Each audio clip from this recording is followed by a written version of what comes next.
दोस्तों बहुत ही खुशी की बात है, भारत की सबसे ताकतवर मिसाइल अपने एक नेक्स्ट स्टेज में पहुंच चुकी है और बहुत ही जल्द वो ऑपरेशनल हो जाएगी। इसके बाद आप ये समझ लीजिए कि ब्रह्मोस को एक जोड़ीदार मिल गई, एक ऐसी मिसाइल जो कि ब्रह्मोस की आप फ्रेंड कह दीजिए, सहेली कह दीजिए, जो कि ब्रह्मोस के साथ मिलकर कोई भी असंभव सा काम कर सकती है। वैसे अगर वो आर्टिकल मुझे मिला तो मैं एडिटिंग के दौरान स्क्रीन पर जरूर चिपका दूंगा, जिसमें अमेरिका के एक थिंक टैंक ने खुद कहा है कि अगर भारत की ये मिसाइल ब्रह्मोस के साथ कोऑर्डिनेट करके फिर दुश्मनों के ऊपर अटैक करती है तो उसे कोई भी काउंटर नहीं कर सकता। यानी खासकर बात अगर यहाँ पर की जाए चाइनीज S-400 की, हम सभी जानते हैं कि भारत की तरह चाइना ने भी S-400 खरीद रखे हैं, तो इसे काउंटर करना किसी भी युद्ध की परिस्थिति में भारत के लिए सबसे बड़ा सिरदर्द होगा। लेकिन अभी कोई प्रॉब्लम नहीं है क्योंकि DRDO ने इसकी काट निकाल ली है। ये मिसाइल कोई और नहीं बल्कि रुद्रम एंटी रेडिएशन मिसाइल है, जिसका कि पहला वर्जन हमारे पास था जो कि इस समय ऑपरेशनल भी है, लेकिन इसकी रेंज कम थी। इसकी रेंज है 200 किलोमीटर।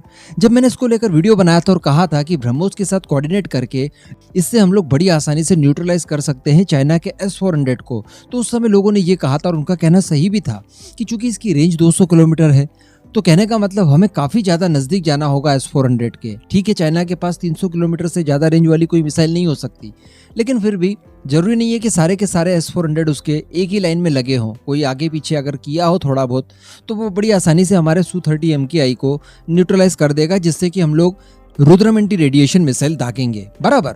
लेकिन दोस्तों इसके तुरंत बाद DRDO ने इसके सेकंड वर्जन की बात की, इसके थर्ड वर्जन की बात की, यानी रुद्रम 2 और रुद्रम 3। इन दोनों की फोटो मैंने आपको शेयर किए थे कम्युनिटी पोस्ट में, ये आप इस समय स्क्रीन पर देख भी पा रहे हैं। ये है रुद्रम 2 जो कि पूरी तरह से तैयार है, कभी भी इसका टेस्ट किया जा सकता है। हो सकता है कि सीक्रेटली इसका टेस्ट कर भी लिया गया हो, वो निर्भर करता है DRDO के ऊपर कि वो कब पब्लिक डोमेन में इसकी सारी जानकारी डालेगा। लेकिन स्पेशली बात की जाए रुद्रम 3 की तो वो इस समय अंडर डेवलपमेंट है और रुद्रम 3 के बारे में बताया जा रहा है कि 500 से 600 किलोमीटर इसकी रेंज है और जो रुद्रम 2 होगी उसकी रेंज बताई जा रही है 330 किलोमीटर से लेकर 350 किलोमीटर के बीच।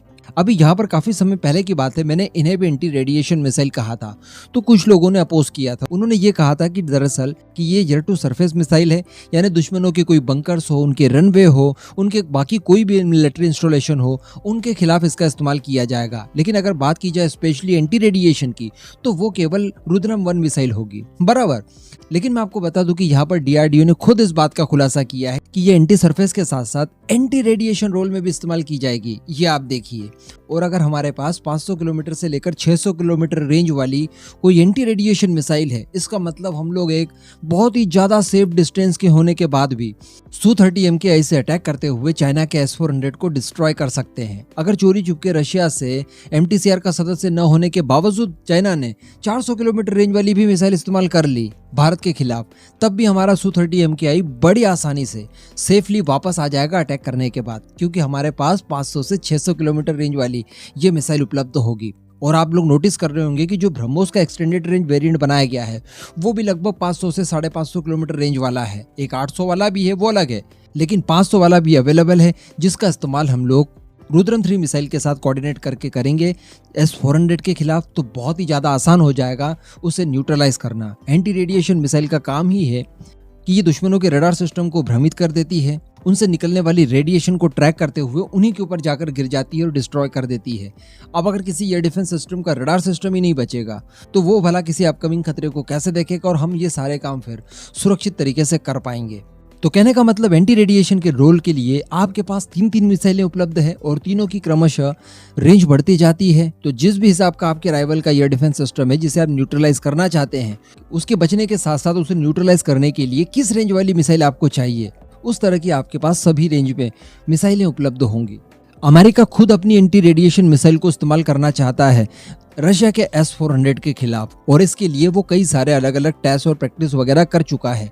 तो अमेरिका के थिंक टैंक ने यही कहा था कि भारत भी इसके लिए लगातार प्रयास करे, एक्सरसाइज करे और जितनी हो सके उतना S-400 के खिलाफ इसका इस्तेमाल करके देखे, ब्रह्मोस और रुद्रम दोनों मिसाइलों को एक साथ, तब बहुत ज्यादा आसान हो जाएगा इसे न्यूट्रलाइज कर देना। इस पूरे मुद्दे पर दोस्तों आपका क्या मानना है, नीचे कमेंट करके जरूर बताइएगा।